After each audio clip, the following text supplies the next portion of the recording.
Welcome to Commander Runningcloud's log. It's about 7:03 here in California time. So it's about 9:03 here, but one of my clocks actually says 9 o'clock. So I've got like 3 clocks, but none of them exactly have the right time. So please pardon me for being late. And thank you for joining me tonight. Okay, so health update. That injury they gave me on the side of my cheek seems to be making my neck, seems to be affecting my neck, and I can't get rid of it no matter how I try.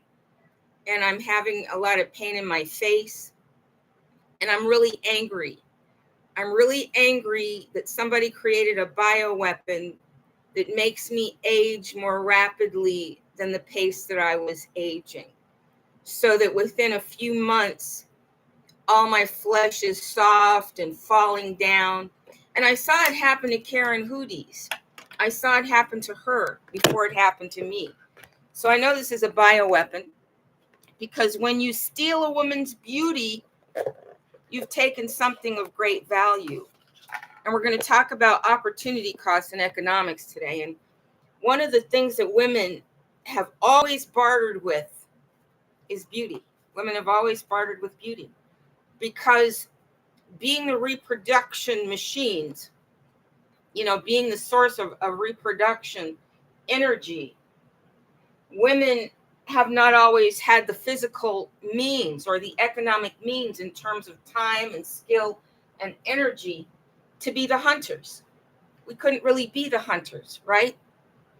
We had to be the ones cultivating domestic space.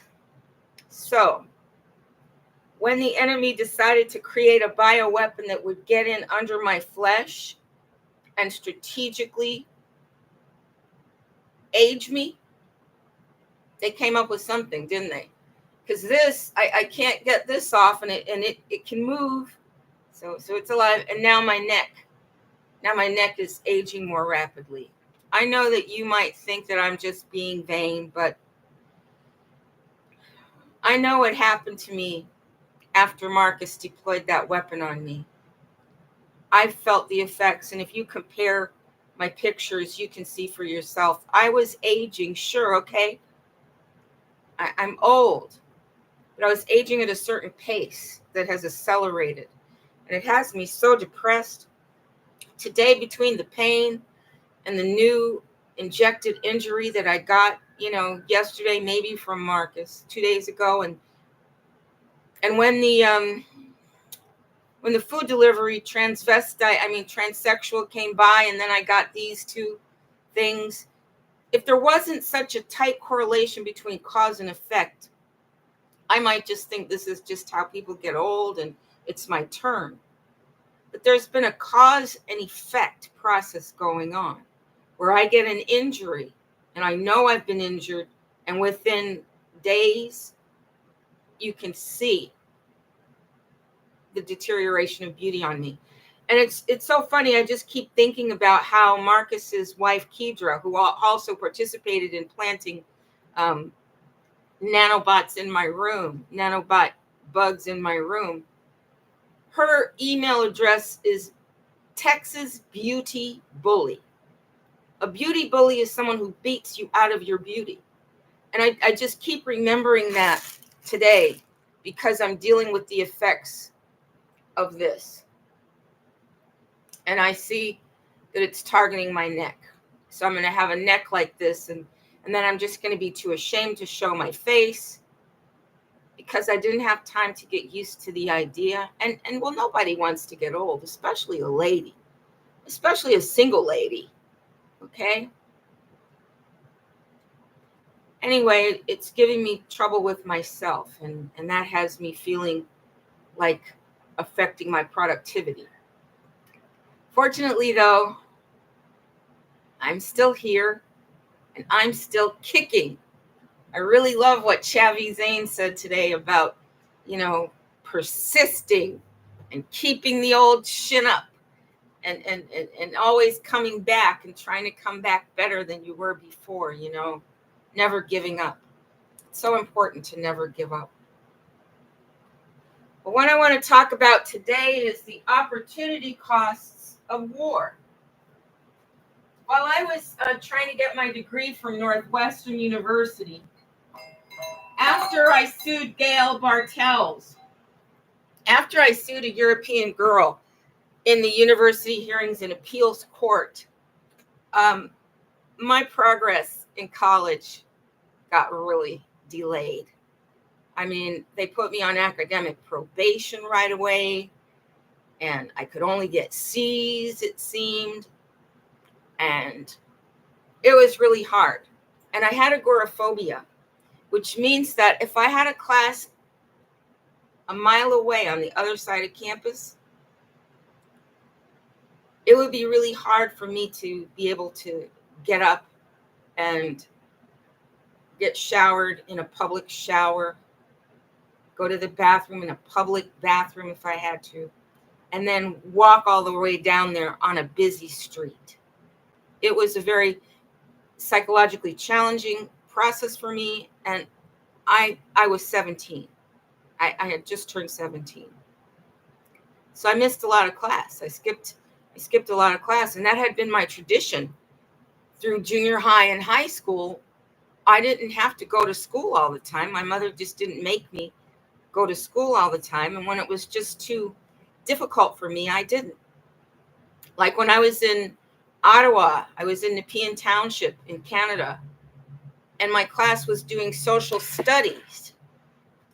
And the section on describing people by their race came up, and I had read ahead. So I knew I was going to see, Caucasoid, Mongoloid, Negroid, and pictures. And I felt like, wow, everybody's going to stare at me. So I didn't go to I didn't go to school that day, that whole week, I don't think. And then they had school projects that were so beyond my ability, because grade 6 in Washington, D.C., where I was going to school before then, was very behind from Canada, from the European schools in Canada. We were so far behind. We didn't even know that Canada was anything more than a blank, undiscovered territory that we just hadn't gotten to yet to develop, because on all of our school maps, Canada was blank. It didn't even have the word Canada. So when I got to Canada and I got into a British Commonwealth school system, like they had in Jamaica and South Africa, I was surprised to find that Canada was a developed land. So I didn't want to be with all those Europeans as the only Negroid person there and have them, staring at me for a living example of somebody different from them. And when it was time to hand in the school projects, where you actually had to create a 3-dimensional object for your presentation and write a paper and put it on a poster board to present it. That was a lot. That was a lot for me. That was a lot for me to try to do. But, eventually my mother helped me, and we were able to do a science project. And then I was able to do a social studies project. But it took a lot of work to try to pull through. And I remember my teacher couldn't believe I was such a good reader. So she pulled me out of class and she had me read. And the only word I couldn't read was Quixote, Don Quixote, because she had me reading advanced literature. And she really didn't have a nice look on her face. She really hated the fact that I was a better reader than anybody in her class. And I saw that look on Charlotte Meltzer's face when I used to talk to her to try to get a promotion at Illinois Bell. I saw that very same look. That look when a European realizes that they are not smarter by nature, that the world is not as they had believed, They had believed that they were rulers because they were superior intellectually. So when they see living intellectual superiority, it really made them angry. But instead of being angry at a system that would degrade me, they were angry that I existed. So my teacher didn't care that I didn't come to school. I had missed 2/3 of the days.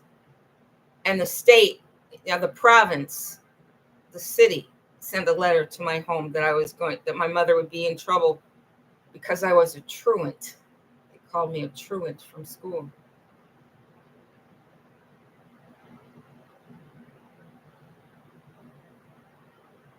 My life has been so hard. My life has been so hard and so filled with difficulties. And they just never ended. And when I think that all of my troubles can be traced back to European nationalist racism and all the practices and their economic system, and that even these injuries on my face were created by European bioweapons, but they were deployed by Black people right here. And the driver of the food delivery who did this, who added this to my face, extra damage to my face, well, she was maybe a Mexican or an ET or something. I don't know. But as I'm listening to the fake news go on and on and on about the war, and I'm listening to people like Monkey Works get all excited, and I'm listening to all of this talk about nuclear weapons and a war, it's hard for me to remember anything about the good ETs, right? Because the good ETs are not in our face every day telling us we're not going to let them launch those nuclear weapons because those nuclear weapons have an interdimensional effect on existence. And we're not going to let them launch them. We've stopped them before, and we're not going to let them launch them. But the constant talk, the constant chatter in the public space makes it so hard for me to have faith that there's going to be any escape from the horrible life that's ahead for me. You know, if I leave here next month, as I'm actually planning to do, but I'm sure it's going to fall through. I just know it will. But if I actually leave here next month and go to California, there's no place for me to live. Roger beat me in the head in California. Roger took one look at me and saw I wasn't European and decided that he was going to get rid of me, and he told me, and he did. And all the European nationalists helped him. And all the people on Point Loma helped him. And they individually, serially discriminated against me. When I went to Phoenix, Arizona, the Black district, the Black business district, had nothing but a plaque left of it and a light rail, public transportation. And Kate Gallego, she was extending that South Rail to South Mountain, where a lot of Inca Indian communities existed. And now they tell me that they've built semiconductor plants out there in Arizona. Well, I saw them building the housing for it and filmed it. And there were so many Mexicans protecting the enterprise for them. So even if I get out of this situation that I'm currently in, they're going to have permanently damaged my face. And I still have serious economic handicaps because my inheritances were stolen. And most people count on investments or inheritances. Well, I spent most of my adulthood as a stay-at-home mother, working for the community full-time, working for the community, hours and hours a week. And then I spent the rest of my time being a grad student. None of it made me money. So I had time and energy as my economic foundation. And I could make decisions for how I wanted to spend my time and how I wanted to spend my energy. And I chose to spend my time and energy developing myself with the expectation that I would emerge into a world of opportunities, and be able to create wealth. And that in time, I didn't expect my mother to die anytime soon. Believe me, I did not expect my mother to die anytime soon. So I wasn't even counting on an inheritance. But once I was declared mentally ill by Hazel Carby of Yale, and the professors at the University of Massachusetts refused to read my dissertation and advance me in their program, which meant that I would have spent all those years with no credentials coming on the other side. And they made it clear to me I'd have no credentials by asking me, how did Frederick Douglass learn to read? Because as far as we're concerned, you're illiterate, Silver Rain Runningcloud. You're illiterate to me. And they got all the free labor from me teaching and designing all those classes that kept their coursework alive. So they didn't have much incentive to keep me around, So they really started to get abusive, have the other students abusing me publicly, because the other students knew from the gossip in the department that I was maligned, that I was not going to be a success. So people from other countries got their PhDs at the University of Massachusetts in comparative literature, but there was nothing for me. It was soup Nazi. You get nothing. Just like my brother Andre told me when I demanded that he account for the money in the trust that belonged to me. You're getting nothing, he lisped. So I've got nothing for all my time. So my opportunity cost, an opportunity cost is when you use your resources and you select among many things. And when you make your selection, by that selection, you're excluding all other opportunities. And that's what an opportunity cost is. It's a direct decision to take A or take B. And you can't have them both. So you only have so much time in your life. You only have so much energy in your life. How are you going to spend it? Well, I thought I was making an investment in me.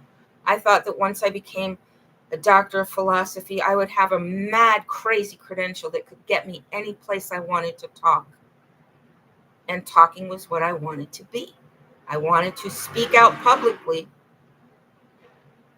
about American culture. I didn't want to attack European culture. I wanted to promote my culture. I wanted to take the place of rappers as a credentialed authority in presenting a global image of real Americans. The only author writing for the Indians was Alexi Sherman. I wanted there to be more and more novelists coming out of the Navajo, the Zuni, the Apache, the Inca, and all the other authentic American communities. I hope you were able to follow the links on my post to the scholar that joins my bibliography with in reporting real American history, who talks about the black-skinned Indians that were living here in Texas way before the Europeans came in. And I want to add to that how Arizona did not formally join the United States until after slavery was emancipated. And because the emancipation had already taken place, in Arizona, they felt free to practice slavery because it was post-emancipation. So they felt free to practice slavery among Spanish-speaking Americans and cutting those people off, keeping those people in isolation from the public conversation so that nobody would know. But when I studied with Professor Morentes, and I studied Mexican literature at the University of Massachusetts, Mexican literature in the United States, and I don't mean the United States Corporation, I mean the United States as a continent, as you've got, Canada border, you got Mexican border, and the juicy bit inside is the United States of America. We get trouble with nomenclature. We get trouble naming things. Because if I were an European and I said the United States, I would mean this section of the European nationalist empire. I wouldn't mean an autonomous sovereign nation. So when I was studying the Mexican literature with Morentes, one of the things that I read was work by people who came from migrant worker communities, that is, nomadic people that would sell their time to harvest crops. Cesar Chavez represented those people in the politics of the 1960s. And once Cesar Chavez was gone, everybody forgot all about the fact that there are still a lot of Spanish-speaking people doing migrant farming all the way as far as Pennsylvania and New York and maybe even Canada by now. I know that there are Spanish-speaking Americans in Canada working. And those people were told when they tried to join the community, the small business community there in Winnipeg, Manitoba, the European nationalists told these Spanish-speaking Americans that they would have to become Latter-day Saints. They would have to become Mormons. They would have to join the Mormon church if they wanted access to the business. Okay? So there was an opportunity cost decision there. Do I move someplace else? Or do I give up my Catholic religion and become a Mormon so that I can make a living? So one of the things I learned during my Northwestern University continuing education summer school course in economics, as I was trying to make up the credits that I lost once the European nationalists at the university decided to make my life very tough, like they did at Yale, like they did at University of Massachusetts. They just make your life very tough as a targeted individual, one way or another. So I was trying to catch up and I studied economics, and it was really fascinating, but every law I learned in economics has been violated in real life. The law of supply and demand, as I was taught it, said that once you develop a market and you've created a demand and you meet the supply of the demand, the prices go down because the cost of production go down because you're selling so much by volume, that the volume has an effect on the price. I guess you're able to buy more materials wholesale. I don't know.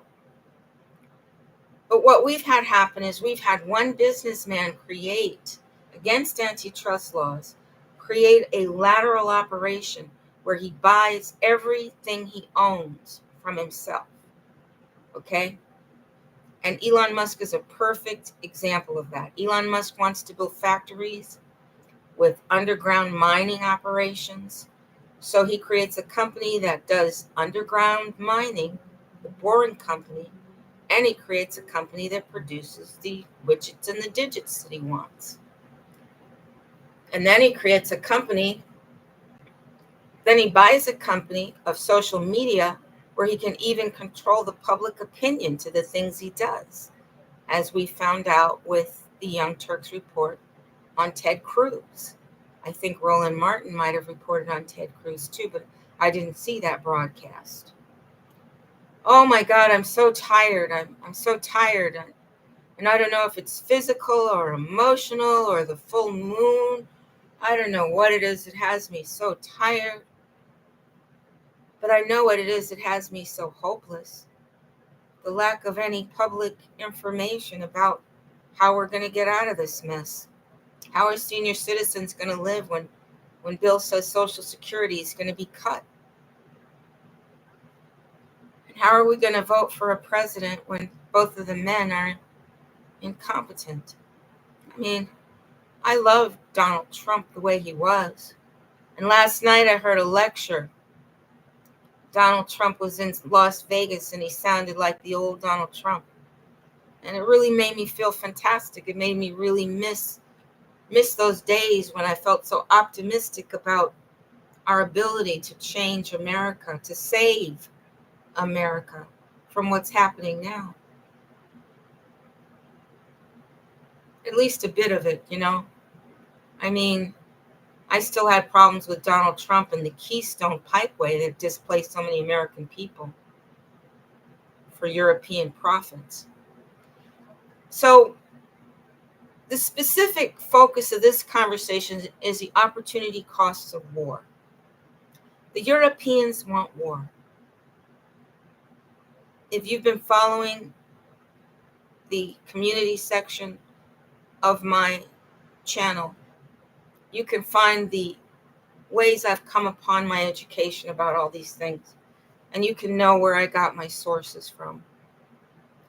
This one is from Gene Decode and his reproduction of the CIA training manual, where all roads lead to war.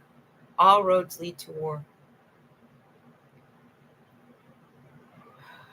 And then I've been looking at a lot of people who feel that the economic system is something that can't be changed. It's something that's just as stable as your flesh and your bones and the brains inside your head.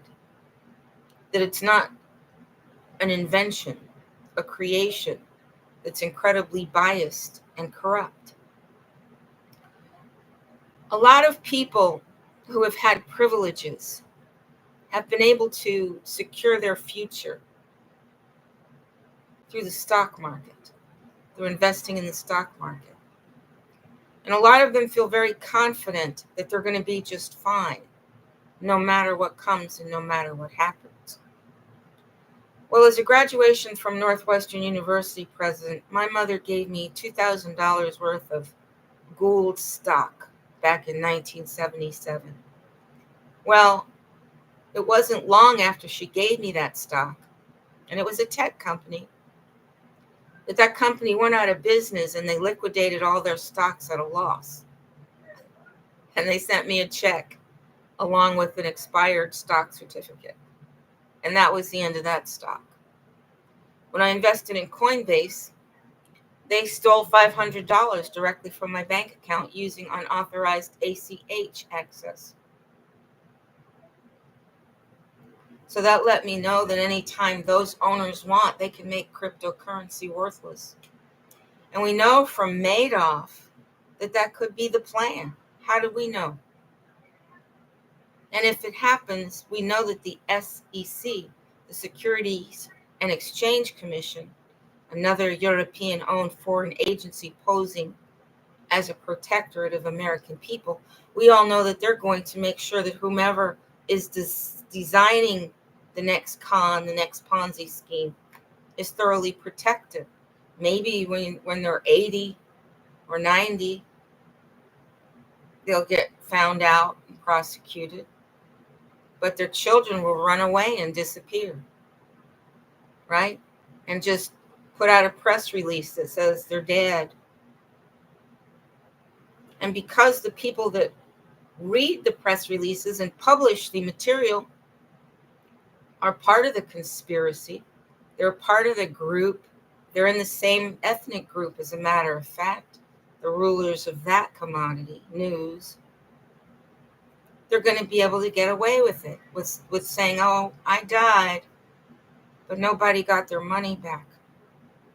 And a lot of senior citizens found themselves living in poverty while their health went down, down, down, while maybe they were even shot with these very same weapons that the enemies of America have shot at me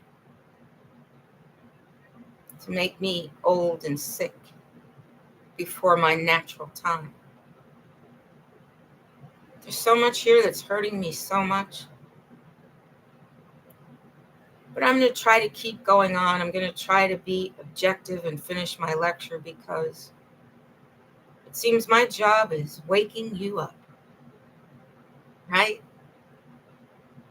Because it's always possible that the advanced civilizations can reduce the damage on my face. Why, they might even be able to age regress me and make me younger than I would be.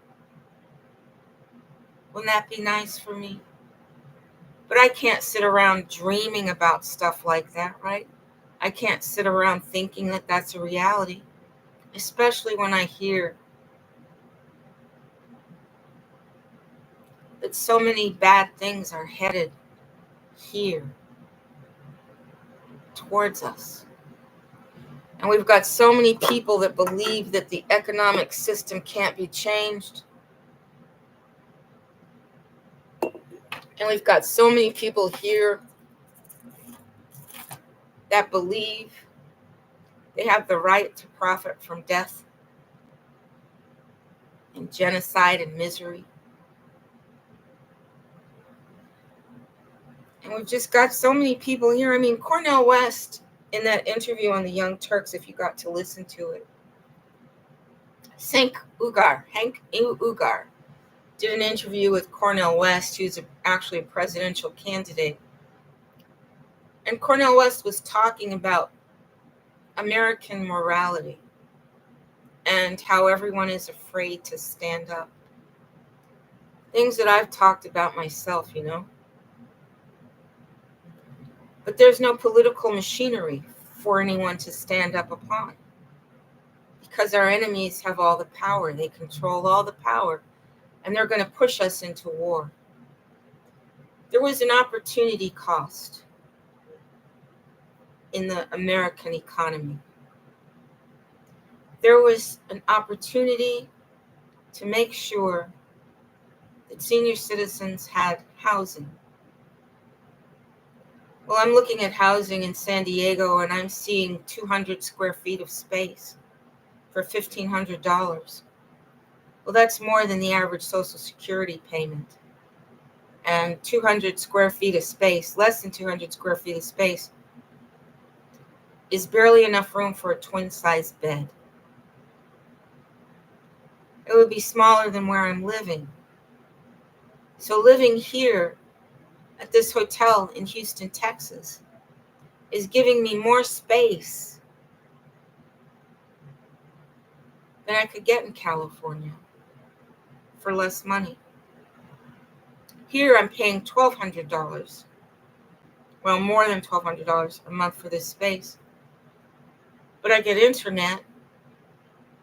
Of course, it's somebody's playing with it, so it goes on and off. But I do get free internet and free electric. Whereas if I go to an apartment in San Diego, I'm going to have to pay for electric and internet. And the only way I have a hope of improving my financial situation is by having access to cyberspace so I can try to develop my business, right? But I already know that if I build a website, Namecheap or GoDaddy or whomever will use their IP power, internet provider power, to hack into my system. Why GoDaddy raped the International Ladies Chamber of Commerce website. They raped it and pillaged it. And that would cost me extra money every month. So there would be a cost in that. And I already tried investing in that, right? When I lived in Arizona, I started my business and I thought I'd have fixed expenses, but my rent went up by 10% each month. And when I realized that Cox Communications wasn't going to be profitable because GoDaddy was stealing and Cox Communications wouldn't even give me the password to my router, I tried to get out of the contract with them and they said, oh no, this is an ironclad contract, you can't get out. And they wouldn't let me out of a $230 contract each month. And then I was with Sprint, and they were having serious problems with the iPhone. But they didn't give us any of our money back. In fact, one of the guys at the repair shop actually pressed my phone so hard that he dented it and he damaged it, and I had to get a new phone because he was so angry that one customer after another were coming in to complain about the lack of service and the failure of their iPhones. Because iPhone was rolling out some new kind of surveillance. I mean, I was having trouble making calls on my iPhone 15, and the people at Apple told me that the phone has to be able to get a photograph of my face before I could make a call. That they had to be able to see my face, and that if I had the camera covered or smudged, that they couldn't make a call. Yet they assure me that this was going to just be in my phone. But they don't let you know that the hackers operating out of this hotel download every bit of data out of everybody's phone when they stop at the red light over here. And a lot of people plug their phone right into their car and have no idea that their car has permissions granted for access all over the world. You have to go deep into the operating system of your car to find the permissions that are there. But who ever said that the automotive industry could make our cars surveillance equipment, could make our cars, and then we pay for the gas that operates these operating systems that are not to our profit? You don't need all that in your phone to get a GPS location. Why, I had an Alpine GPS when GPSs first came out that was superior to any GPS you can find because it had a military database. And it didn't need access to a phone at all. It was a freestanding device.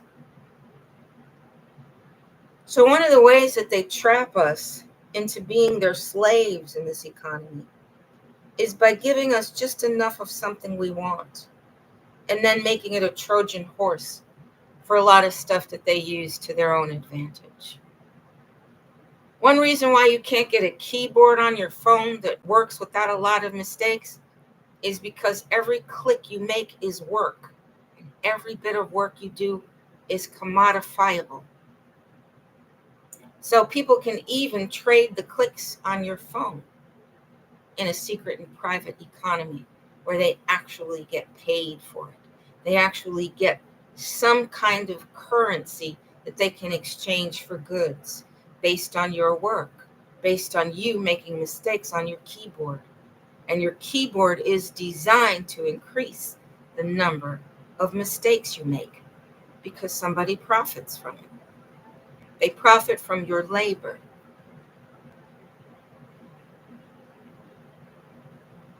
But you didn't even get to know about it, because if you knew about it, you would demand recompense. You would say, that's my work, and I'm not a slave. I'm the one who expended that energy. And that energy became, they explain it really well in that CIA document about secret wars, silent battles, secret wars and silent battles. They explain it even using electrical currency diagrams to take the physics of the economy. You know, the economy depends on physics, that if you do work, you've expended energy, and that all energy is worth something, in an open market. But it isn't an open market, is it? It's a closed market. So in the opportunity costs of war, our enemies have taken our ignorance and commodified it. Our ignorance is commodifiable because our ignorance leads us to do work for free. And somebody else comes along and harvests the work we did for free. And we don't even know.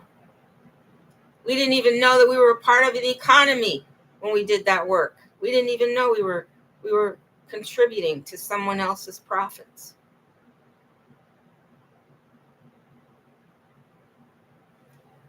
There is so much hypocrisy in this system. But I think just about the worst thing of all is the way they change everything when you're too old to fight them. And they made sure through the educational system indoctrination, through the way that they introduced cyberspace to our children, they made sure that our children wouldn't even listen to us.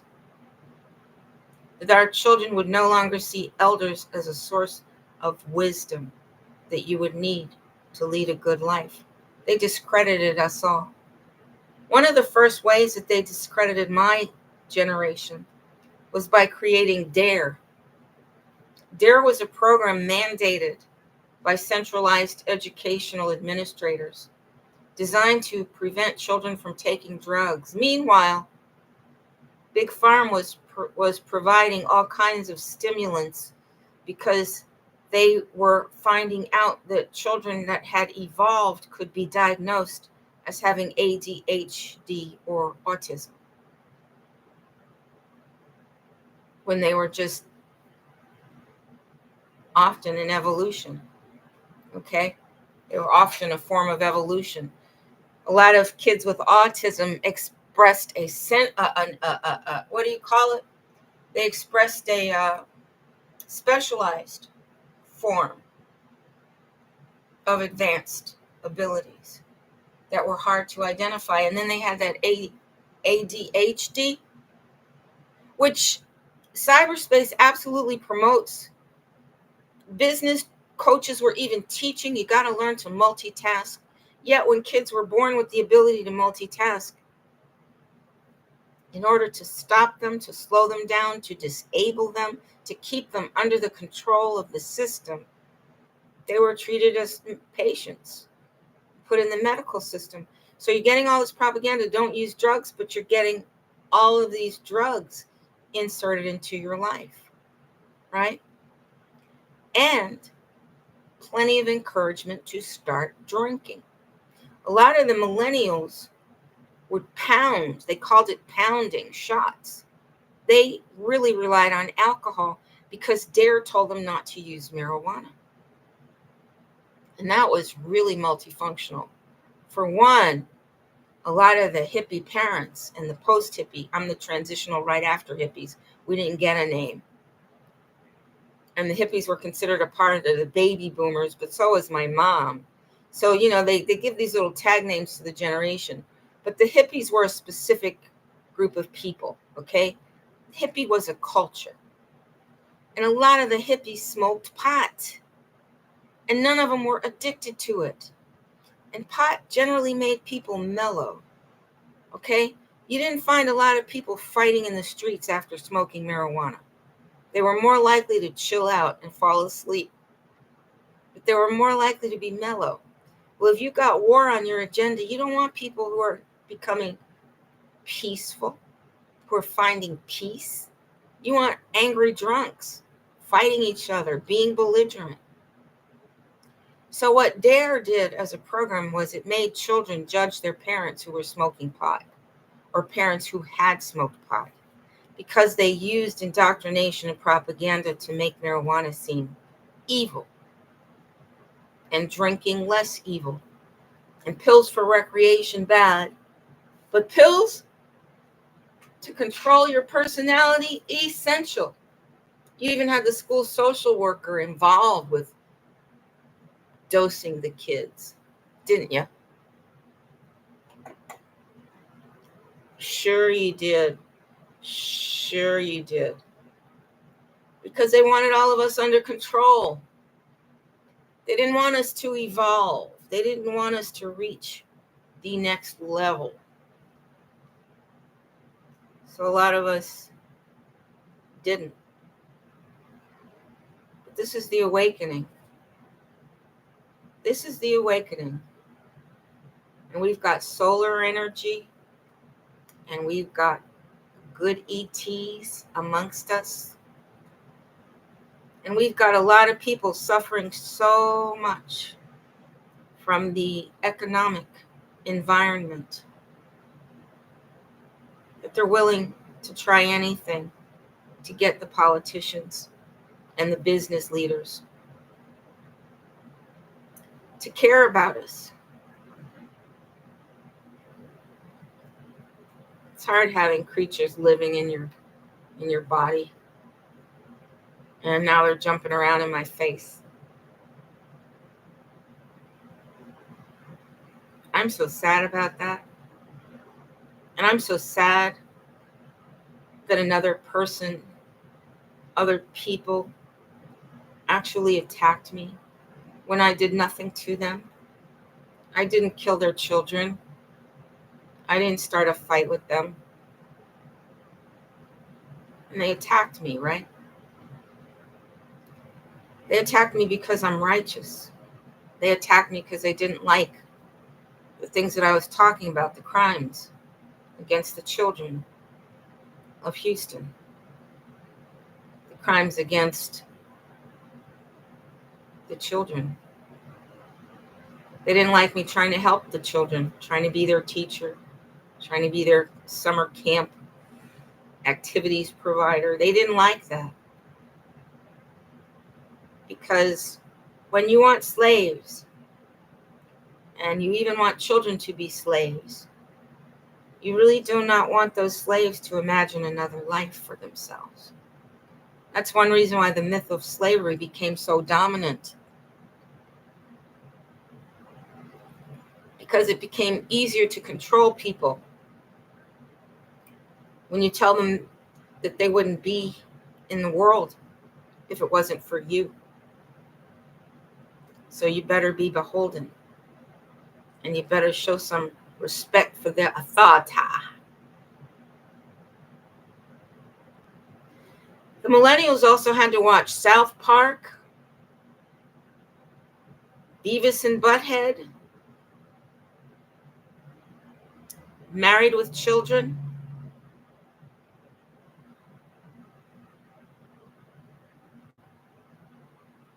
What was that other show that actually was as bad as South Park? I think it was Beavis and Butthead. So they watched shows that presented controversial information to them that would encourage them to hate each other, to discriminate against Jews, to tokenize blacks,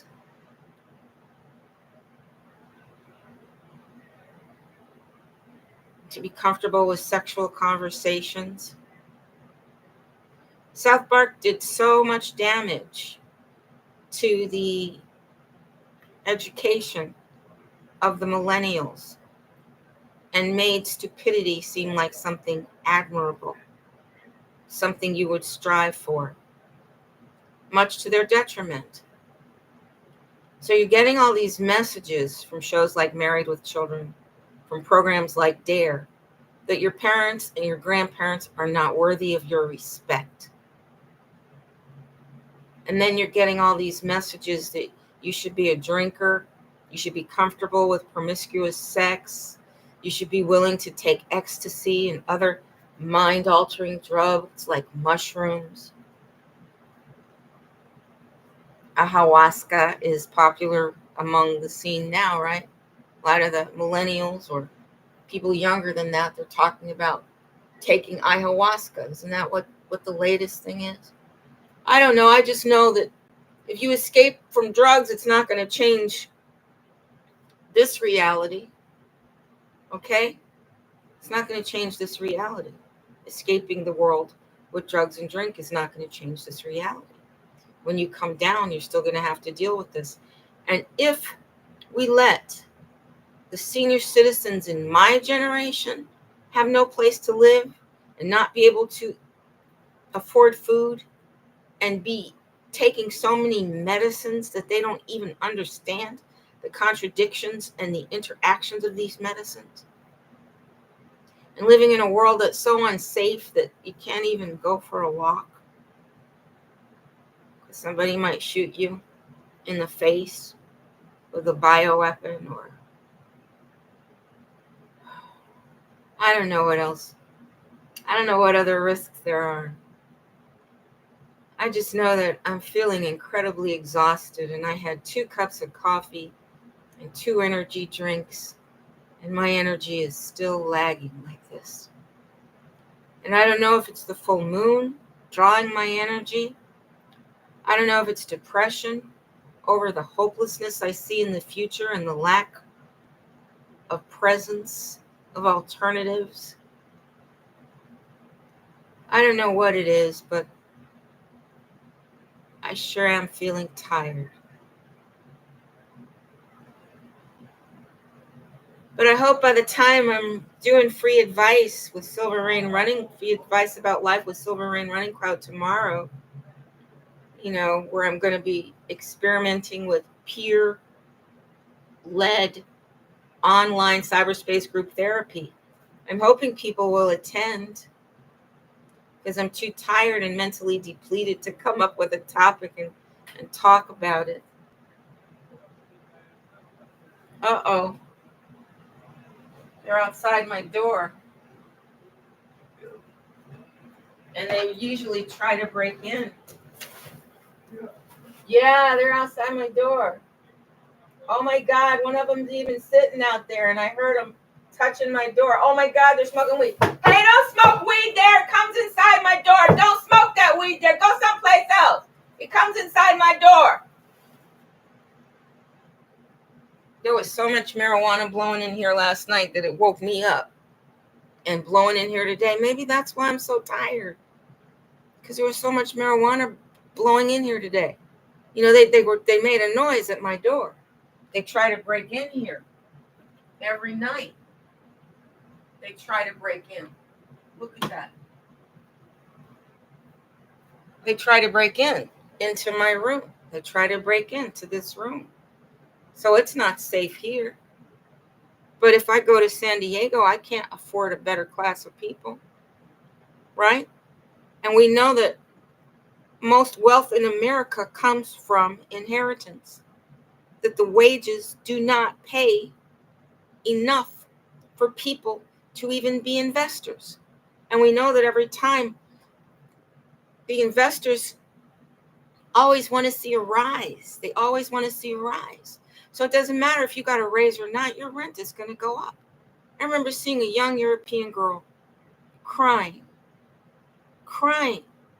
on YouTube in a short because her expenses kept going up and up and up. And even though she was making a respectable salary, she couldn't afford to live. And she didn't know what she was going to do. Well, what kind of government makes a world for you? Where people in other countries are making all of the decisions for you through foreign-owned private agencies, where you're paying your money up to 35% of your income to support the public, supposedly for public works and public things. But you find out that groups like SAMHSA are paying billions to every state in block grants for services that are never even delivered. Never even delivered. And they're making all kinds of decisions, you know, with the money that you pay. But they're not making any decisions to help you make your way. That isn't what we want. And that's not a democracy. So I think that we really just need to stop pretending that America is a democracy. And we need to admit that we are peasants, we are serfs, and the European monarchy own our lands, own our roads, own our industry, and own our government. Let's just admit it. And that we've got to vote a big old election coming up. Big old election coming up very, very soon. And that there is not a viable candidate for us to choose from in the top two political parties. And they're the ones that get the coverage. And the fake news has not made a point of that. It has not served us. Broadcasting, public broadcasting has let us down to such a point where if we don't take them to international reparations courts, then we just don't deserve a place on this planet as adults, as sovereign beings. We deserve to be the slaves that we are. Because public broadcasting has been absolutely anti-American in the things that they've done and the decisions that they've made for what they could broadcast to us. Because they're broadcasting fictions. They're broadcasting myths. They're broadcasting propaganda that serves the ruling class. It's not serving you and me. If they did more stories on how many senior citizens couldn't get jobs through the 80s when corporations were making everybody be an independent contractor, where people were having 2 and 3 jobs to try to make it, where corporations stopped providing fully paid health insurance. They stopped making contributions to your retirement plan. With the University of Massachusetts, what they did to the graduate student instructors and the adjunct faculty was they sold our inheritance. They sold our inheritance and made it private. They sold their interest in FDIC and went private, but somebody made it possible through the law. And if public broadcasting, and when I say public broadcasting, I mean news on TV and the radio, news in newspapers, all the television shows on TV, all the movies in the theaters and on TV, everything that contributes to creating a public conversation.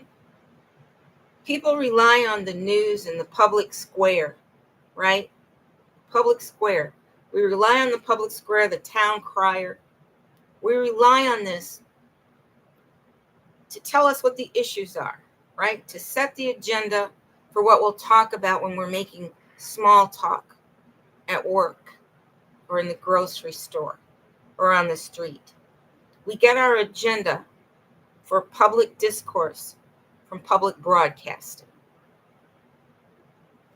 When public broadcasting in America makes decisions not to report issues that relate to the well-being and quality of life for the American people, they're doing us a disservice, aren't they? They're doing us a most definite disservice. And when they choose to bang the drums for war or try to make the takeover of other industries acceptable, when they don't hold companies like the Securities and Exchange Commission, the FDA, the SEC, the IRS, when they don't hold them to a standard of public performance, of what we think they are, what we expect them, of what we need them to be, then they are working with the enemy to deceive us. They know that we think that our government is working for us, because that is also a part of the double talk, right? Double talk was actually one of the words, vocabulary words, glossary words in the Clockwork Orange novel and movie. Double talk, you know? Double talk is different from W.E.B. Du Bois' double consciousness. Double consciousness is when you yourself are thinking in your mind with a bifurcated sense of reality. I think they're banging on my door a little again. I'm not sure. Anyway, Du Boisian double consciousness, but double talk is when we know that the public consensus is that we elect our government and our government represents our interests, that our government protects us and our government makes the decisions, right? Because we're all born into a world. We're not born and then we make the world we want. We are born into our world, which means that the people already there have to create the society that we are born into. Now, once we meet maturity, we can affect our society, theoretically, right? We can say, oh, you know, when I was growing up, this and that happened. I think we can improve this. But we always have in our minds that we are a collective, right? That we are a society. And when you live in an American democracy, we are told and we are taught in school that our opinions matter, that our lives matter.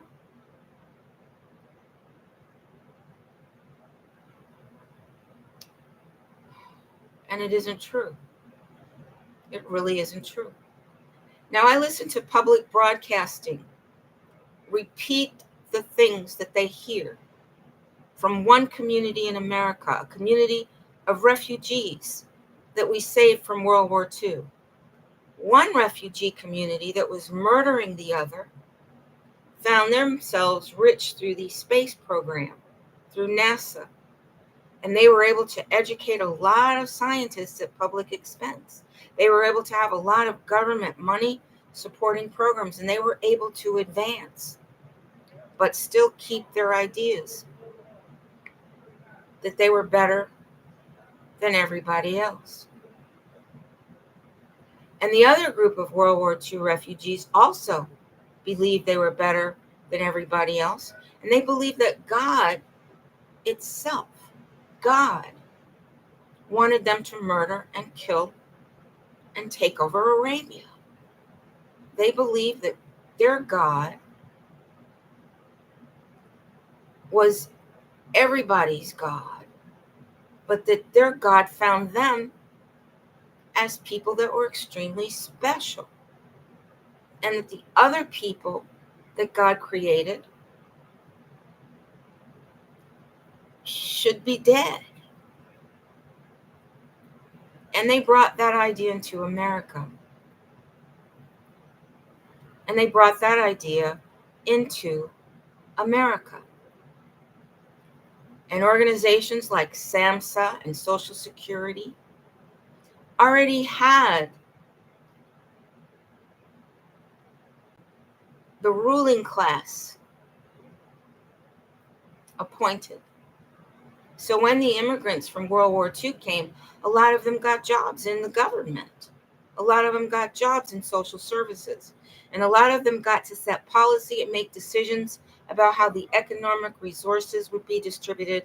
And a lot of them decided to make it easy on themselves so that they could become the owners of commercial properties and that they could get preferential treatment over indigenous peoples, because their identity dovetailed, although they were refugees from World War II, their identity dovetailed with the European nationalists that saw America as a colony that they could exploit for economic benefit for themselves, and that they could dispose of the people that got in their way. Now, they didn't have a religious mandate like the ones from like one of the refugee groups from World War II. They didn't have a mandate based in their religion. In fact, their religion was generally Christianity, which actually taught them to respect life. That's why the Quakers, who fled Europe for religious freedom, were essential in creating awareness amongst Europeans that racism was against God. The Quakers were huge with that. The Quakers got involved with creating safe houses for people fleeing the terrorism of the South, where the Europeans in the South were trying to call everybody slaves and force them to pay a percentage of their crops and force them to participate in an increasingly more centralized economy. They climaxed with the Civil War, which gave them the ability to create policies right across the board about what they could do to the indigenous people that had black skin, and what they could do to the Indians, and what they could do to the real owners of the land, using what they called law, right? Using law, pretending that they were operating in a system of justice. And the ones that benefited didn't always know, because everybody wasn't a European nationalist. Not everybody today is a European nationalist. But if this is what I learned, let me tell you what I learned from Bonnie. What I learned from Bonnie Timmerman McGrath, a friend of mine and a journalist in Chicago, who who was working with the first ward alderman to get the votes for the Democrats. And we got free tickets to the circus, the Big Apple Circus given by the Shriners. We got free tickets. We even got free tickets to see George Solti conduct the Chicago Symphony Orchestra. I think it was Solti, right? And I think we even got some free tickets to Keith Jarrett on his last American concert tour. Or maybe I bought those tickets. I'm not sure. But we got, plus, when I wanted to have a fundraiser for an American Montessori school run by Americans, Black Americans, because Bonnie knew the alderman and was in with the political system, I was able to get all kinds of assets from the vendors that were looking for political favors from the alderman. We got free hot dogs, free buns. We even got a jumpy castle, one of those big inflatable castles that the kids can jump on. And we got it all delivered. And we even got to use a university athletic field to have our fundraiser.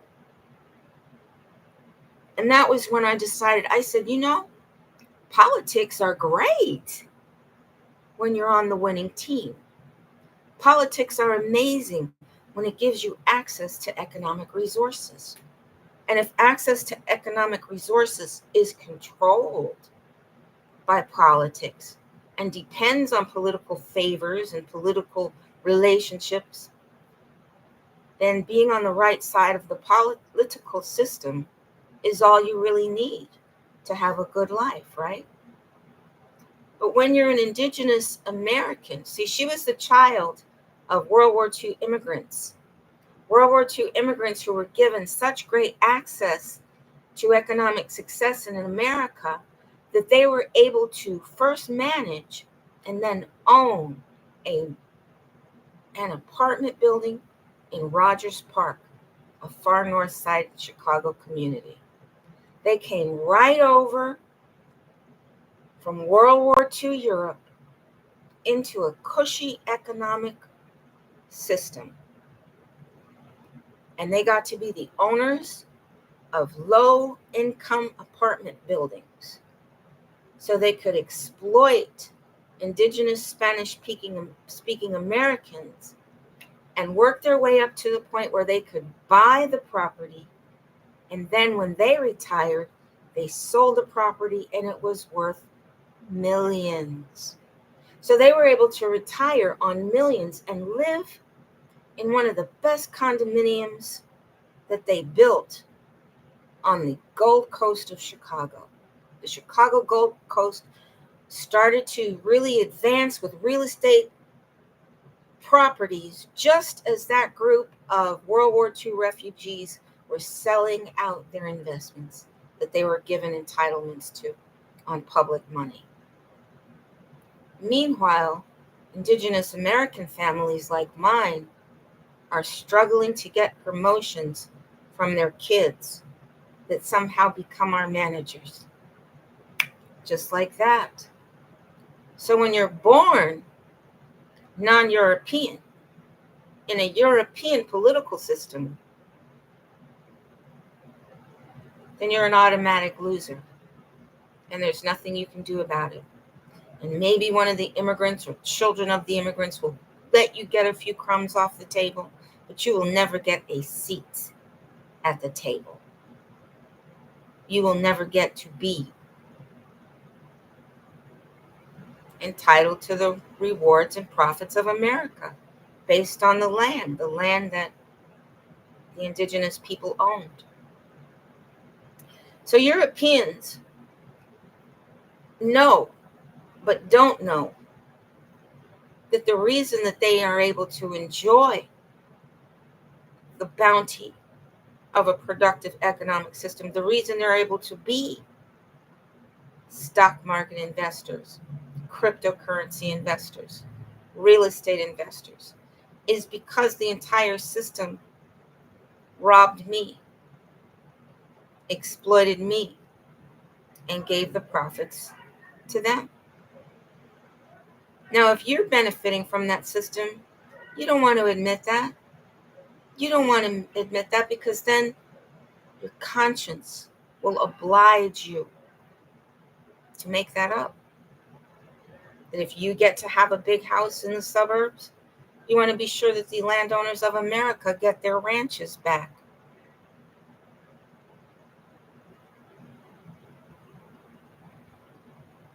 So I've told my story for 10 years now. 10 long years. 10 years that have gone from bad, being disinherited by my own brother, in the open eyes of the Illinois political and judicial community. None of them would help, and I made a lot of noise. I asked everybody, and everybody just carried on as if I wasn't anybody, as if I was nothing. And they wouldn't have felt entitled to disrespect me like that if the University of Massachusetts hadn't decided that their professors didn't even have to read my dissertation or honor their oral contracts.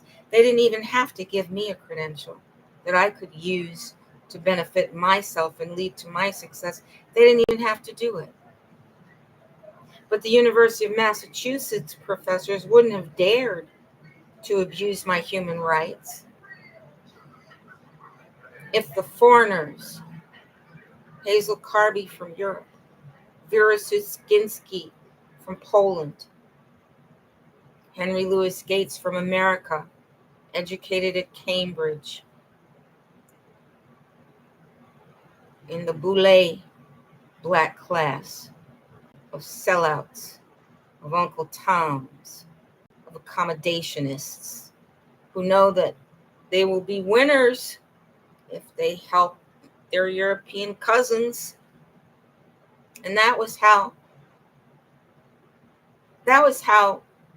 the stereotype in movies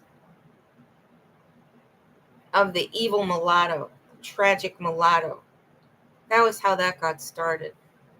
Because the children of Europeans were given privileges that people that did not mate with the Europeans did not get. Okay, Sally Hemings got to go to Paris and got fine clothes from Paris. And when she was in Europe, nobody even tried to pretend that she was a slave. And while she was in America, the Europeans might say that, well, she's a slave. They said that because she was an indigenous person. And in the minds of a European, every indigenous person they saw was a slave until they made that law, till they made it a part of their legality, their legal system, that George Bush later dubs the rule of law. But I don't care who you are. If you've got a conscience and you've got common sense and logic, you have to know that it's wrong to steal people's lands and deny them access to their inheritances. Judge Butner in Oklahoma never would have ignored me and tried to get me captured by his law enforcers. The governor of Oklahoma never would have authorized, through oil and gas laws, the stealing of my land. They never would have been able to put fraudulent, forged documents in the permanent record if Hazel Carby and Henry Louis Gates and Vera Suskinski of Yale had not plagiarized my work and blacklisted me and made international public statements and spread gossip internationally among the people in my profession, in my discipline, in my career. Spread rumors that I'm insane, and have the authority of Yale University and Harvard University and the Ford Foundation, and have had access to my writings that gives you even more credence. So if Hazel Carby had not plagiarized my work, my brother Andre Tapetti never would have been able to deny me of my inheritance, because I would have been a doctor at Yale. I would have been if Vera Suskinski had not spoken up after I got accepted in the admissions committee meeting. If she had not spoken and said, I object to Silver Rain Runningcloud's candidacy. And so they dropped me from the list of accepted people. So I have to leave the university with nothing but a terminal master's degree and no recommendations, right? Exactly how Sheldon Epstein left me. So I couldn't go to law school. So if I had not been plagiarized, denigrated, had my reputation internationally ruined, and deprived of access to a PhD by Yale University, my brother wouldn't have been able to rob me. And if my brother hadn't been able to rob, University of Massachusetts, I wouldn't have even been there, right? I wouldn't have even been there. But if I had gone there after succeeding at Yale, they would have respected me. They wouldn't have felt that they could just dismiss me, but they knew they could just dismiss me because Yale did. They set the precedent. And Yale did it because they knew that they had the power of people with the power of this new town, Connecticut. They had the power of Skull and Bones behind them.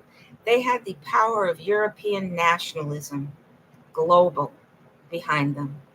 Hazel Carby spent every summer in Australia working with the Europeans there to instill the same strategy of retarding the indigenous culture through her scholarship.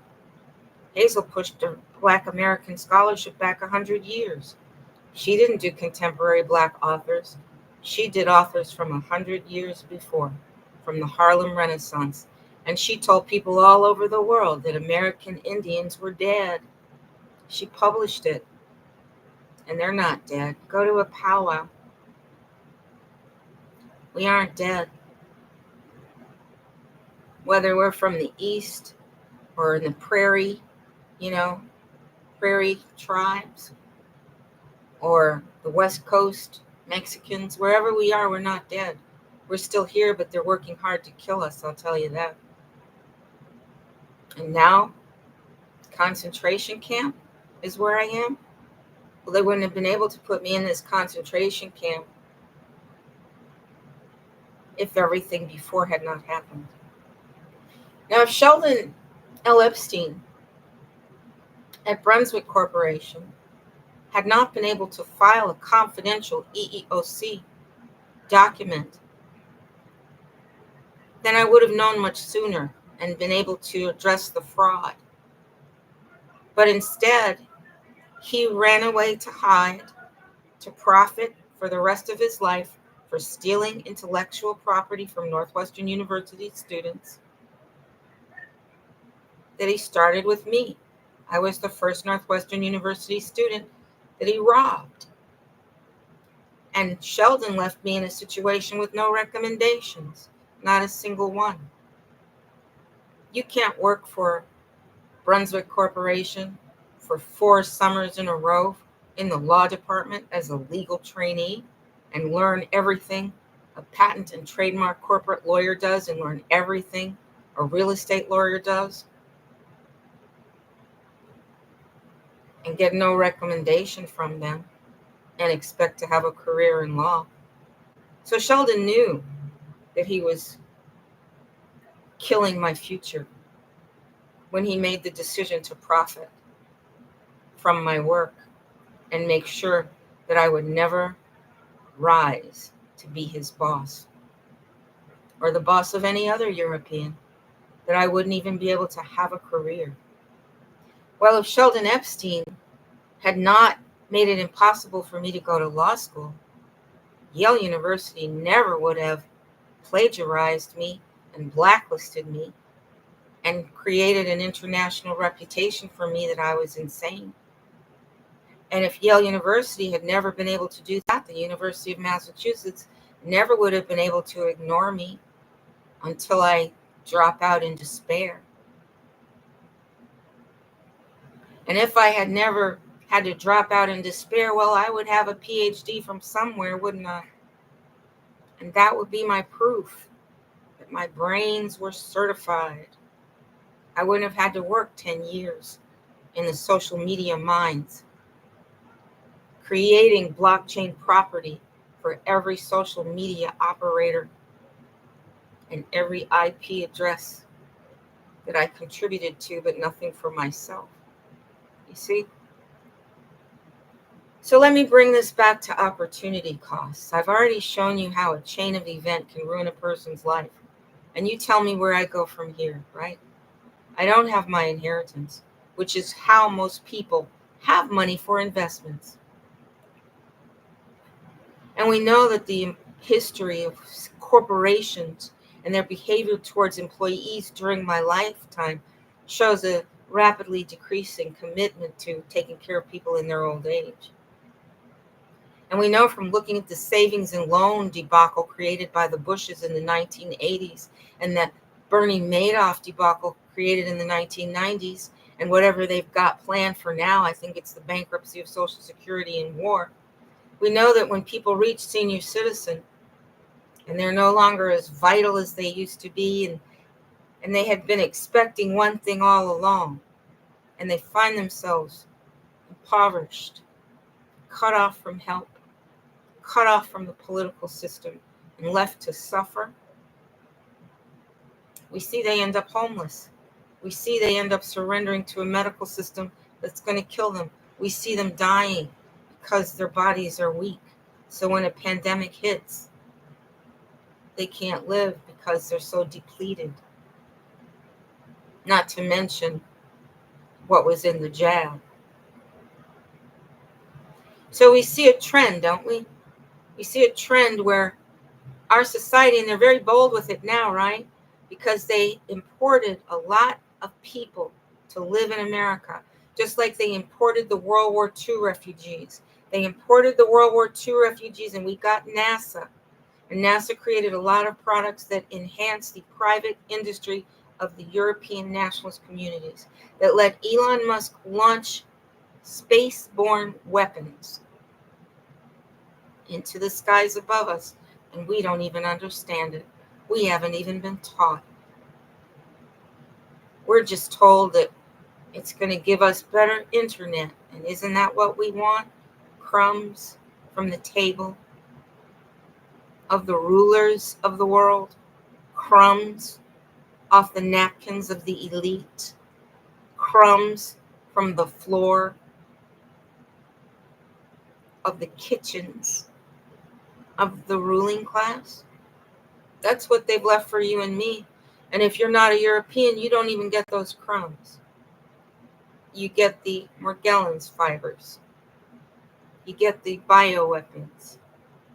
You get the experimental disease. So, everybody uses opportunity costs theories to make decisions in their lives. Do I go to grad school, or do I try to work in corporate America and save money and invest as much as I can and live low on the shelf so that I can save all my money? Oh, wow, so I can be robbed in my old age by Coinbase or a company that goes bankrupt or some other scheme that people have brewing so that they can suck up all the profits like Madoff and his boys did, like the Bushes did with the savings and loans, like the mortgage broker scam did. The winners in that, right?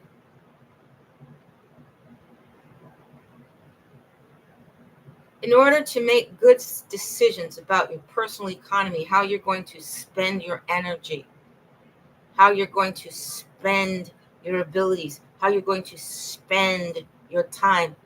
In order to make these decisions, you have to really have a static future in place. You've got to have a worldview that you can depend on. You've got to know where the society is going and who is providing safe spaces for you. And we thought our government was going to do it, didn't we?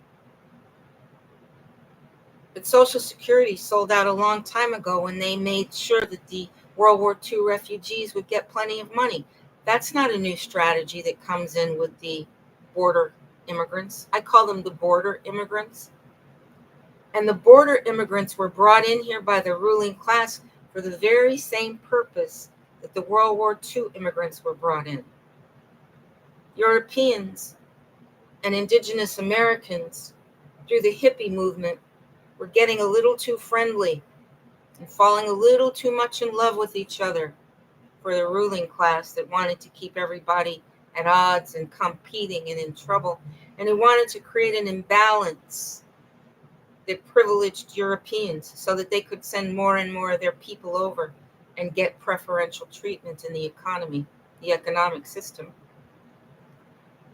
So that suited the European rulers, right? And the hippie movement threatened that, right? And we learned from Candace Owens that one of the things that Helter Skelter did was disrupt the hippie movement, but there was a lot more to it than that. The hippies were getting older and their parents were starting to retire, and they were starting to see that if they did not participate in the economic system, that there would be no more LSD. No more LSD.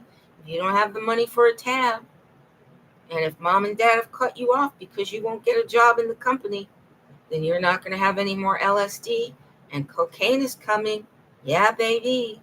Disco scene, cocaine. You want that cocaine, don't you, hippies? Yeah, because that cocaine gives your weed a little kick in the butt, don't it? Not that that's what everybody wanted, but as folk music moves away to rock and acid rock, well, you got the vibrations in the music pushing you out of the love and peace mentality, and they're putting it all over the radio, right? You're not hearing Peter, Paul, and Mary singing, anymore. If I had a hammer, if I had a bell, da da da da da da, all over this land, I'd ring out, da da, I'd ring out the love between. Right? We didn't have that. Nobody wanted to ring out the love between anybody, right? They wanted to use public broadcasting to create a whole new mood in America, a mood that would suit the mentality of the refugees from World War II that were being given economic advantages, economic power, with all that hate and anger in them. They were given the power to rule America and to create the public discourse. And it was a strategy. It was a strategy. Because if America ever became what it's supposed to be, where race is not a factor,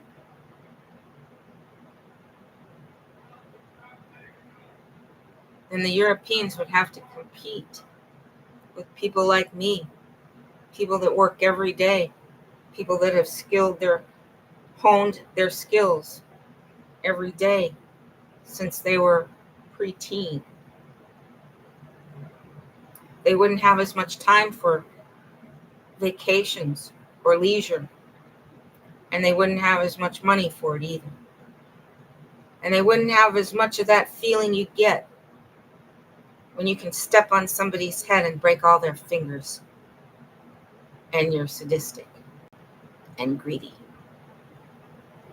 They wouldn't know those feelings, right? And I'm not saying that all you Europeans are sadistic and greedy, not by any means. I met a lot of Europeans who were very kind. It's just that their kindness ended when it came to me. And that has a lot to do with the way the public discourse was created.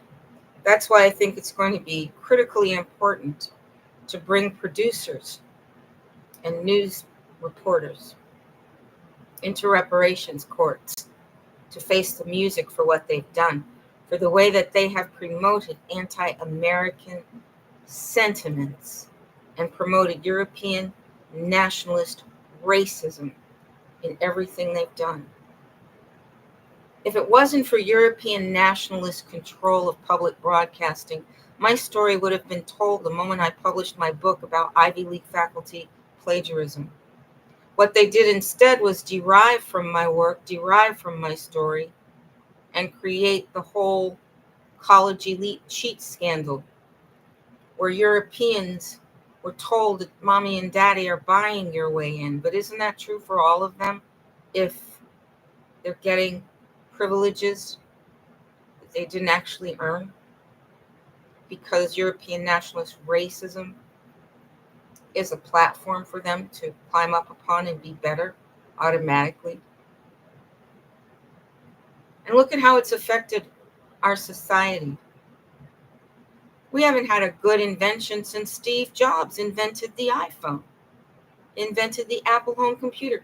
We haven't seen an advance in our intellectual lives in years.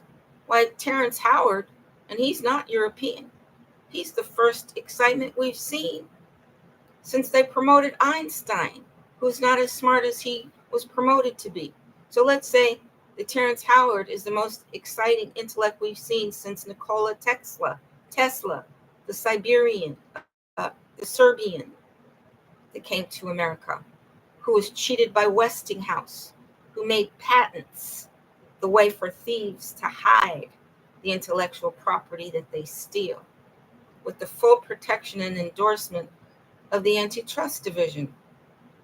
It's almost as if they created all these agencies and said they were to protect us, when really those were the agencies that presided over our subjugation. You know, people used to have garages, and they used to be able to build things in their garages if they wanted to. People used to be able to build soap boxes. They used to take wooden soap boxes and build little cars and have soapbox derby races. You know how much people learned about mechanics from doing things like that? I mean, there were so many opportunities to develop your mind instead of subjected to propaganda. So when you're using opportunity costs in government and you decide that you're going to promote and support the manufacturing, transport, and use of deadly weapons with the hopes of creating a global destruction war event, instead of making sure that grandma has a nice house to live in, to make sure that grandma can plant a little garden where she can grow some lettuce and cabbages so that she doesn't have to spend money to get her meal, so that she can get that amazing, wonderful feeling when you look at something and say, I grew that with the sun and the water and the seed and the will of the plant to exist. But I'm a part of that creation, that new life. And that new life is going to give me strength and energy and good health. I mean, don't you think grandmas deserve a place to tell their grandchildren's fairy tales? Do you really think that grandma should have to live in seedy hotels with criminals? Do you really think grandmas should have to spend all their Social Security so they can have a room that fits a bed in it that's smaller than a jail cell? Do you really think grandmas deserve the life they're getting? Or do you think the grandmas expected the government to make sure that they would have a quality of life? Is that what you're thinking? Because that's what I'm thinking. Because when you're making decisions through your life and you're using economic opportunity cost thinking, you're thinking, if I do this, if I become a stay-at-home mom, I can't become a working mom. So what are the risks and benefits in each one of those decisions? What does that equation equal, right? But if you're thinking, well, I know I can count on owning my home by the time I get old, because you're not knowing that they're going to make tuition for your children so high that you're going to need a supplemental mortgage, and the banking organizations are going to make sure that a supplemental loan comes right on time, and they're going to make sure that you get credit cards, but you don't know that those credit cards will still be giving you problems a decade, and while you're trapped in the credit card, they're going to raise your credit card interest to a number, a percentage that you could never have imagined when they sent you those cards for free.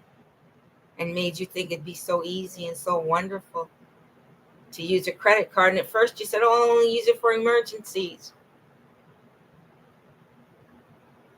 How long did that last?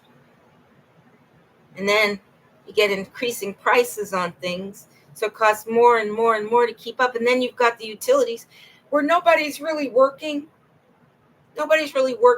Once the telephone pole is up, you don't have to dust it every day or anything. It's there. And maybe when it breaks, but back then we made things to last because we had organizations like Consumer Reports, like Underwriters Lab. We had organizations that made sure that the corporations produced things that would last, didn't we? But just like the game Monopoly, just like Westinghouse, and who are those other men that robbed Tesla and put him on a little stipend for the rest of his life? Who are those men? Westinghouse was one of them.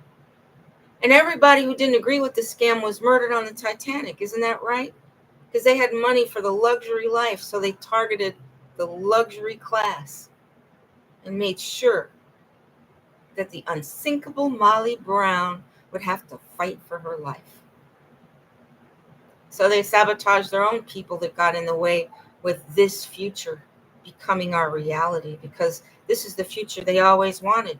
The future where every American does what it's told, where every American has no decision in the leadership, where every American has no input into the opportunity cost decisions being made by the so-called government, which is really just an oligarchy of European rulers from the European ruling class.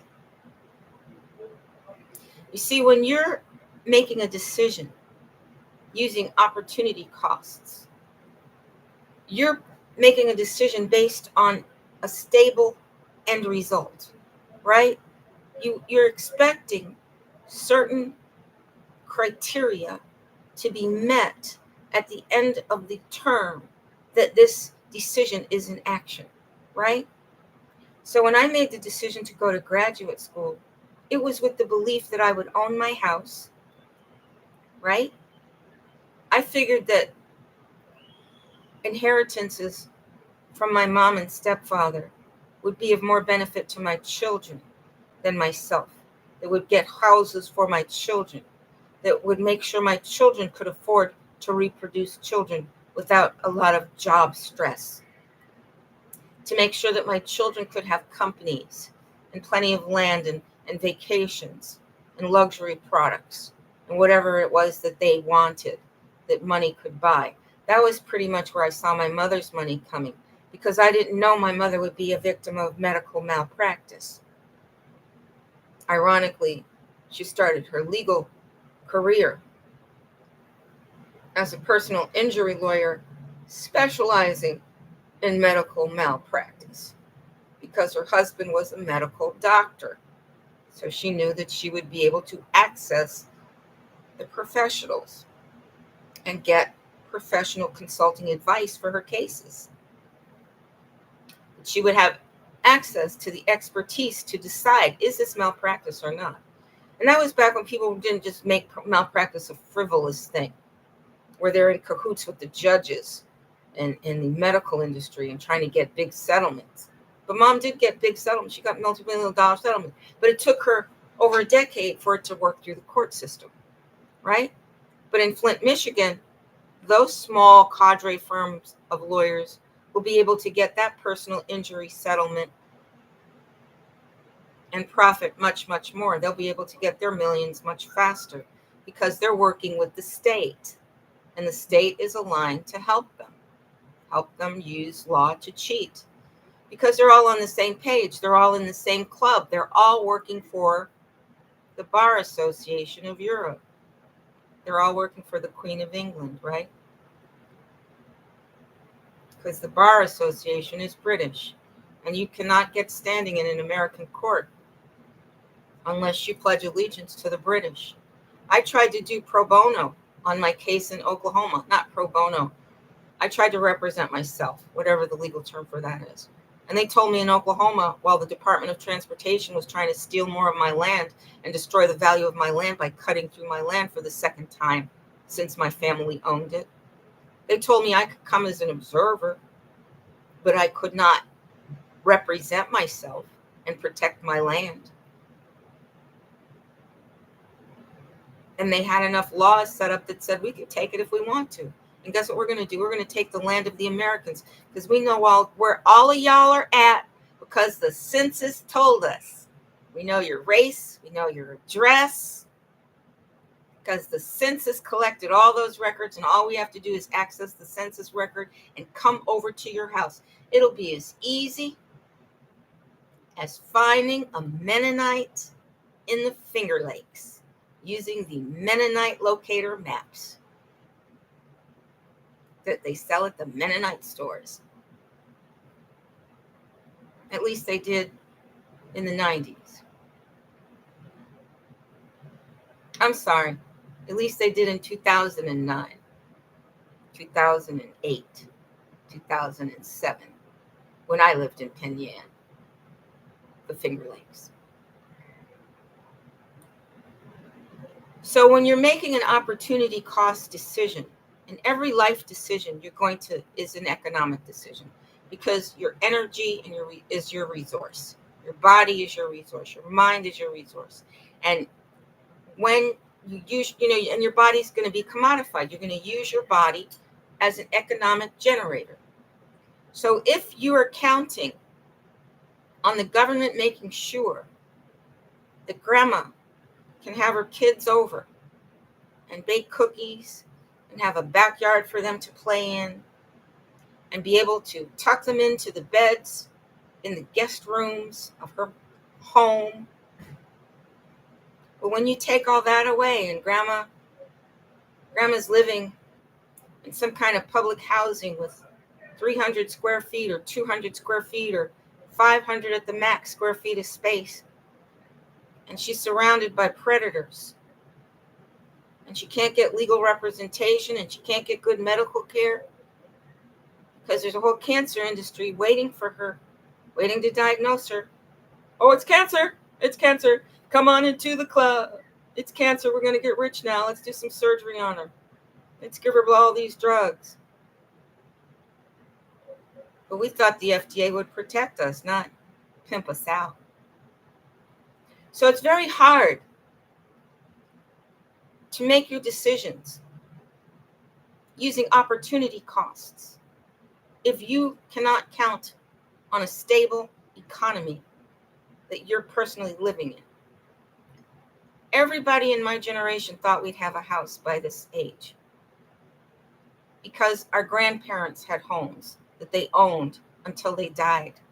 Nobody created financial instruments around our home and worked with their buddies to manipulate us so that we would end up having to sell our interests in our homes and have mortgages all of our lives, right?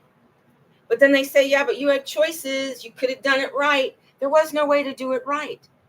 If your kids have to go to college and you've got equity in your house and you didn't know that tuitions were going to become worth more than a lifetime of work in that career is worth, you didn't know that because when you were young, college graduates made more money and had better lives and were able to buy better homes. So when you follow the formula that was in your environment to make your economic decisions, and your enemies, the ruling class, who want to be sure that they can possess they can possess the profits of your energy. They want to make sure they can possess and own you and make you a slave. Then they change it all. They shift it all. They make it so you can never really know and you can never catch up. And they'll go as far to throw a Madoff in. They'll go as far to have a lot of border people that they recruited come in and give them the entitlements that they gave to the World War II refugees because they know that that formula works. They know that the formula of giving the new guys access to superior economic and political power is one way to make sure the old guys die young in genocide. And if they make sure that you're not married, or that you're alienated from your children, or worse yet, that you grew up in a Gloria Steinem world of feminism and you didn't have any children, they know that when you die, you have no heirs. So what you had can go to them. Either through the criminals that do identity theft, they murder an old person and assume their identity and collect their social security and other kind and inheritances that they got, like what happened to my cousin Fanny. So, they have a whole stream of criminals ready to benefit from the end of a person who had no heirs.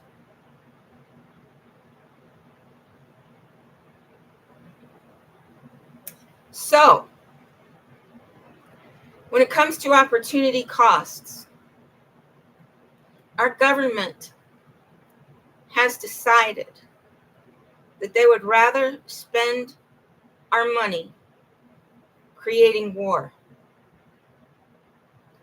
And the seditious public broadcasting industry has decided to make us all think that war is a part of humanity, war is inevitable, and war is desirable. They've made us think that. Meanwhile, our government has decided to feed all of the beneficiaries of NASA that are in the military industry, to give them all of our money through their awards to foreign countries that say that they're at war. But all of the enemies are Europeans. And then you've got the Arabs, who stand like us, the Americans. And we are the victims of the European nationalism. And we are the casualties of war.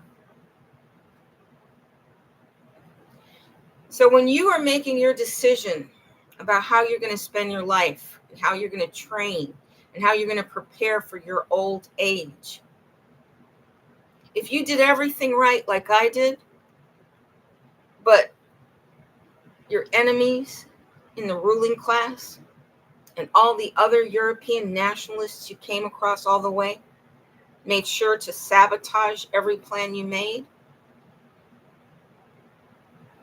it really hurts when people blame you for where you are in life. When people say, well, you should have done this, and you should have done that, and you should have done that.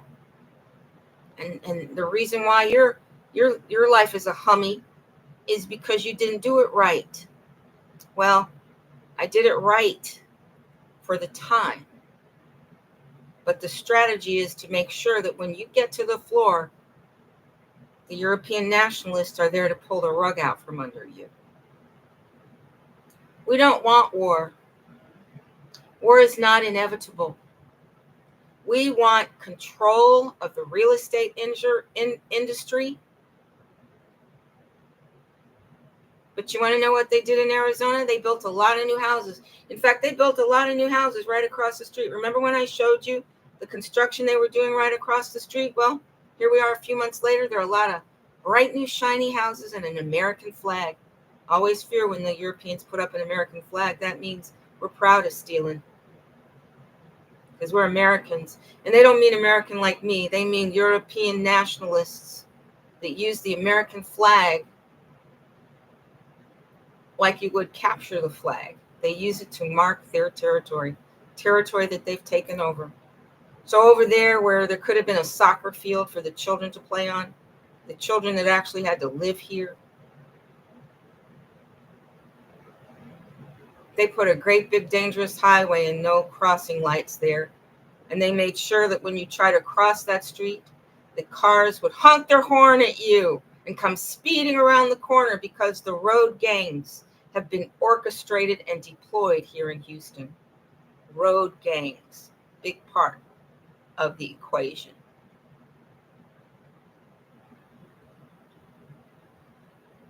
So I did everything right. Okay, I worked my way through college. Sheldon L. Epstein sabotaged me. That put the first domino down. Then I work in Chicago, Fortune 500 companies, and I come upon one European racist, stupid, dumber than me after another, with the power to change my life. And all of them, immigrants, given privileges that were not given to me and my people, because we are the casualties of the multi-generational European war against humanity. I'm going to end it here. I'm going to end it here. I'm going to end it here. I think I've said enough. And like I said, when I keep people too long, I feel a lot of guilt. I feel like even if you've stayed listening to me this long, I didn't deserve your time. Unless you got something out of it that you can use for yourself. And while I find value in other people's life stories, that's why I majored in literature so many times and read so many literature books, is because I've always found value in other people's stories. So I hope that you've stayed with me this time. David Wilcox keeps his audience. Maybe I can keep mine. So if you have stayed with me all this time, thank you so much for being my audience. I really appreciate it. And the main reason why I do these broadcasts is so that people will wake up. Because I don't know how we can do it. And to tell you the honest to God truth, I don't see how I'm going to live long enough for us to do it, especially with these weapons eating up my face. And I might not even want to show my face, because there's nanobots eating my face, eating the collagen in my skin, making my skin sag, making me age so rapidly. And every time I go outside here, I get attacked. So I guess I'm not supposed to see the sun. But I don't want to whine. You know what I'm saying? I don't want to whine. I want to come off like a competent leader, even though we're not being given the choice to elect one.